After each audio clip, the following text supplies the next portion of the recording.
Welcome to Virtual TV Vlogs, my people. Here, we have a whole heap of things forward in the segment, but we're going to hit you with a question first.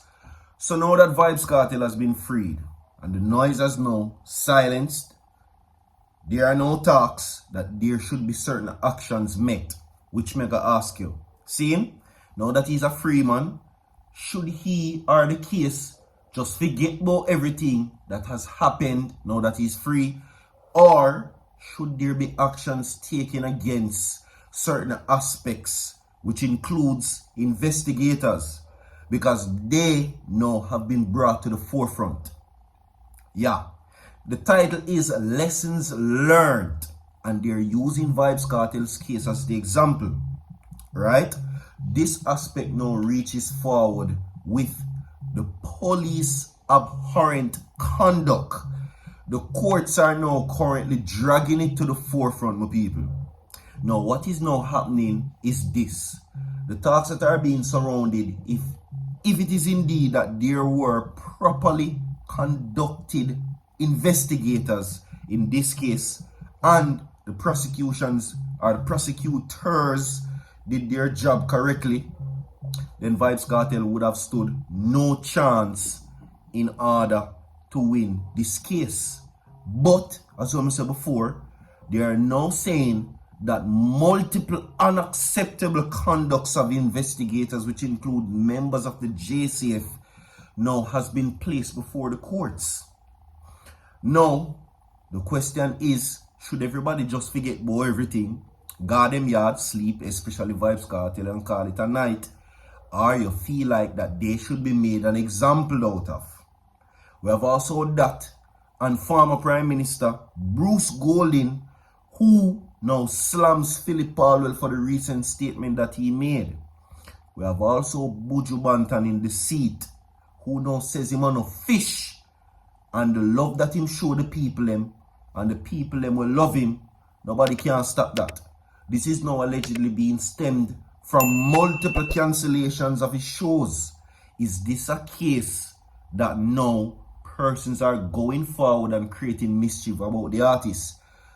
Am I saying that there is not possible attacks on the artists? Yes, but I'm saying that in paying dues by not singing the song, which we all know that song is nowhere in his catalog anymore. So why is he now still paying the price for it? That is the question. Alright, so with that being said, my people, like the video and share the video, subscribe to the channel. This is Virtual TV Vlogs. Virtual TV entertainment content has already been posted. Now go over there, go check it out. You understand? We're there, also read this right now. Right? With that being said, yeah, we're going to get into the main stories, and everything over here will be provided on the screen, and Buju Banton will talk phone too. We're going to play the audio the phone as well. It has to be censored because Buju are going bad. So we're going to take that in relevant order. 1 second.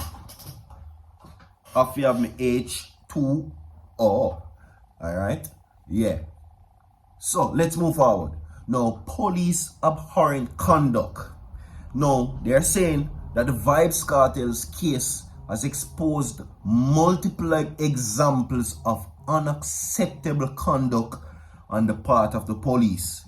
They are now seemingly bringing to the forefront the investigators that were specifically involved in the VYBZ KARTEL matter, how unacceptable their behavior was on conduct and their level of professionalism. You understand? Now, to some people, they are of the view that the system not like him, no way, shape or form, and they want to drive VYBZ KARTEL into the ground. So said. You understand? This is just allegations and speculations, so to speak.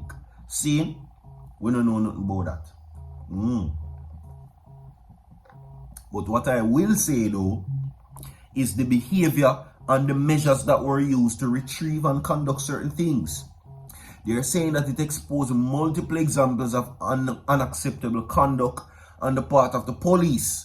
Now, one of which had to do with the safekeeping of evidence. Right? The safekeeping of evidence which no one could seem to give account for. Now, this, you see examples of go right through, right? Because the prosecution entered the final 5-day argument with a certain amount of evidence, which was what, 16 piece out of 25, and them still couldn't even find the other rest of them. So they came up short. No one could give an account for that. You understand? So because of what is now being said with investigators and their level of unprofessionalism, might have cost VYBZ Kartel 13 years of him life. Which, well, people are say if him to take action, yes or no. Now, the original CDs containing information alleged to have been taken from VYBZ Kartel's phone was lost, allegedly, while in the possession of the investigators involved in the case. It lost. Hence, the accused was denied the opportunity to compare original with a copy. Now, further, the phone was taken from VYBZ Kartel, was placed in a filing cabinet, which was left unlocked, and shockingly, the said phone was used by the police to make private calls and text message. All of this them are explore now. All of this them are explore now, my people. But is it a little too late?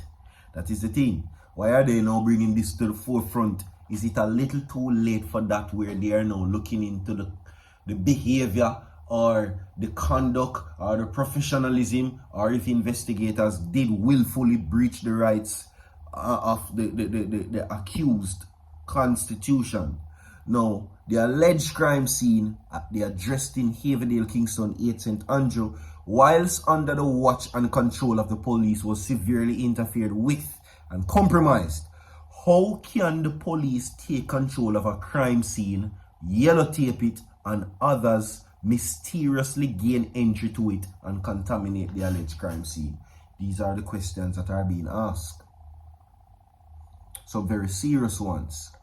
Is it a little too late for them to do this now after 13 years?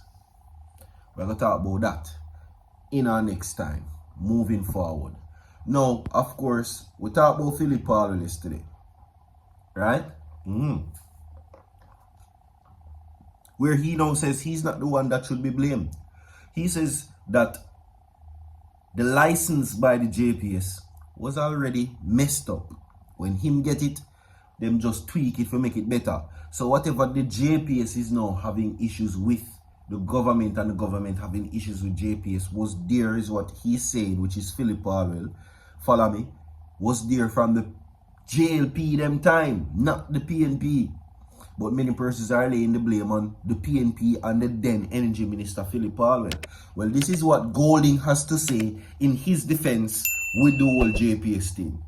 Not true. Lies. Golding counters opposition spokesman comments on JPS license. Now, former Prime Minister Bruce Golding says the opposition spokesperson on energy is being more than disingenuous in attributing the Jamaica Labour Party government of 2011 that all island electric license granted to the Jamaica Public Service.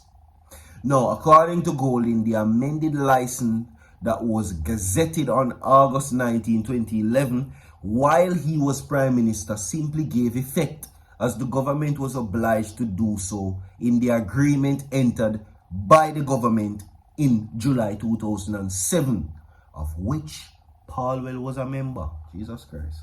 So we have a back and forth now. PAULWELL said, well, people say PAULWELL. PAULWELL said, no, I know me. Me get it same way from the government back in that time. The government back in that time, who was Bruce Golding, said, no, a lie Mattel. I know we get the license from them, which him was a part of at that time. So now everybody are deflect. Golding was responding to comments made by PAULWELL in an interview with the Jamaica Observer on Sunday, published on Monday, in which PAULWELL dismissed as absolute nonsense claims by critics, which he should be blamed for the recent furor of concerns JPS performance, particularly in the aftermath of Hurricane Beryl. PAULWELL, who was Energy Minister when the People's National Party formed the government, told the Observer that the JLP in 2011 signed the license, right? There's nothing in 2016 license is what he says that wasn't there in 2011. Get this. However, Bruce Golding noting that the current license under JPS operates is due to expire within the next 3 years, says it is in need of urgent review and focus should be directed on that instead of distorting how it came to be. Right? Here is the full context of Golding's response. Philip Paulwell is more than disingenuous in attributing the JLP administration that I led the all-island electric license granted of the facts are follows. Watch this. The company was originally granted a license 20 years ago. Following the acquisition of 40% ownership by the Marabuni in 2007, the then PNP administration. 3. Better dated July 9, 2007, Marabuni agreed that the license should be amended to make provisions. The authority of the Office of the Utilities Regulations, OUR, for the preparation of the revisions of all acquisitions lease cost expansion plans for the additional generation capacity. Now, the authority of the OUR for the management and administration of the competitive process for the addition of a new capacity. All of this is where him say happened under the PNP, which Paulwell was a part of. That's what he says, allegedly. Moving forward. Now, Buju Banton has a lot to say right now. According to what is being said, my people, Buju Banton shows are being cancelled. He now has a message which may go play fool. Right? So, my people, again, as I say, it a go sensitive. But, listen to this. Clark boot for my own come boy. I not draw my ass nowhere. I work hard. So when you're out there eat, remember this. Most of you can't relate. A God will say, because say something we can't hear it. A good over evil. Remember me telling you them can't do it like we do this when we are youth. Let me say? I don't love it. And through the love it, the Eden them don't like it. And through me love, you know, the Eden them like it neither. But them can't stop none of the love. Them can't stop my love, your love, or the Father love. So what am I going to do? Boom. So there you go. There you have it, my people. Right? Prayer Tuesdays continues. Leave a like on the video and share the video. Don't go nowhere. So forward.